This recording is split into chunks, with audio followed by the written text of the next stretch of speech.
Sure is. Nicole, thanks so much. Let's turn back to the 2016 campaign trail. Hillary Clinton's personal favorability rating hitting a new low in the latest Fox News poll. A poll among registered voters shows 38% of respondents view Mrs. Clinton in a favorable way. That's down from her high back in August of 2012, which was at 63%.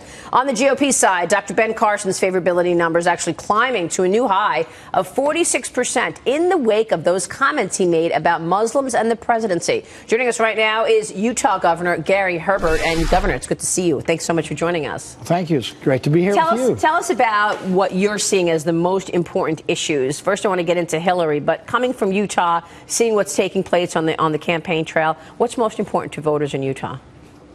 Well, I think for most of us, we just like the federal government to kind of leave us alone. The overreach of the federal government is pretty oppressive, and our first principle would be, first, don't take the money from us, and second, if you do, give it back to us and block grant it so we can develop our own programs within the states. Yeah, I mean, that was the criticism around Obamacare, frankly, because, you know, you were told do it this way. And in fact, there were many people who didn't want it done that way. Do you see any candidate today looking to give the autonomy back to the states? Well, I like the governors. Again, I'm probably a little partial there, but governors understand this federal overreach into their own domain is really oppressive. And so we actually have been the laboratories of democracy. We are the innovators of solutions. We're finding ways to solve problems. We're not as dysfunctional as they are in Washington, D.C. Do these numbers surprise you, these favorability numbers, for example, on Hillary Clinton? No, I think there's a lot about her that's undesirable. I think she is not a warm person, and so I think as we get into the debates and the discussions, I think there's a concern about distrust, lack of integrity, and I think that's starting to catch up. What's your thoughts on her comments last week that she opposes the Keystone pipeline?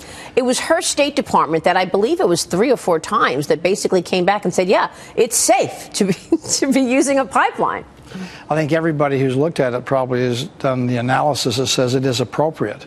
And we certainly can use the energy, and the ability for us to transport oil across our country safely is an important one, but to get to our refineries and to be able to become independent as a country from the Middle East, particularly, and other foreign countries that really are not our friends, is really a laudable goal. There is no rational reason to be opposed to the Keystone pipeline. So it's politics? I expect it is. I think we have a Bernie Sanders who's running far to the left, an avowed socialist, and I think that's pushing things to the left on the Democrat side of the aisle. I agree with you. Anastasia? I guess it does have to be about politics, right? Because it's some sort of a logistical hurdle that we need to hop through in order to approve the Keystone pipeline. At least that was the excuse that was given, I think, from the Obama administration for not approving it. But Keystone pipeline aside, when you look at the 2016 election, what would you say is the biggest issue that I think the country as a whole needs to care about? Well, I think we're still concerned about the economy. Again, this has been the slowest recovery in the history of our nation. Why? Well, I think that there are the rules and regulations that are oppressive in Washington, D.C.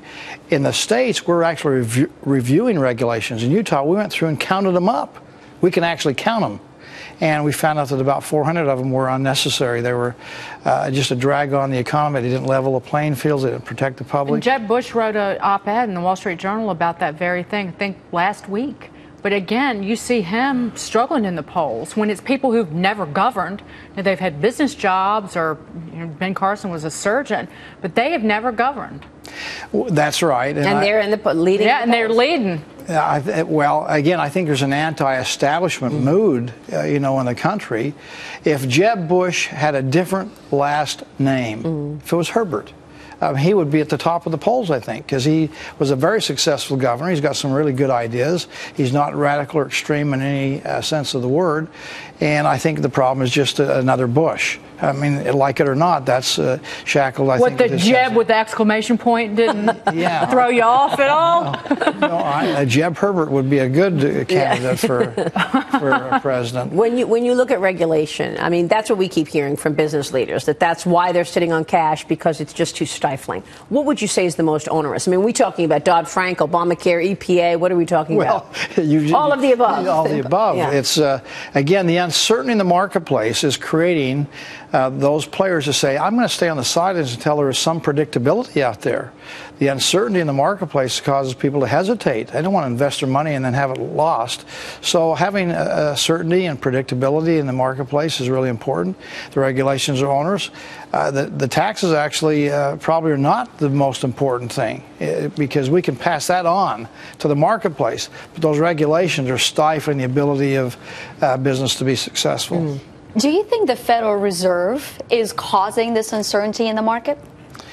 Well, I think they certainly have a role to play. I don't know that the Federal Reserve is really the biggest culprit. Certainly the world, now we're not in a marketplace that's just like in Utah, only Utah or the Intermountain West, or our nation. It's global in nature, and so things that happen in China, the devaluation of the dollar certainly creates a little bit of a ripple effect, and the question is, what is that going to do in the long term? And there's uncertainty. I just got back from Hong Kong, and a lot of great things happening in Hong Kong, one of the most business-friendly cities in the world, yet part of the People's Republic of China. But as they say there, it's one country with two systems.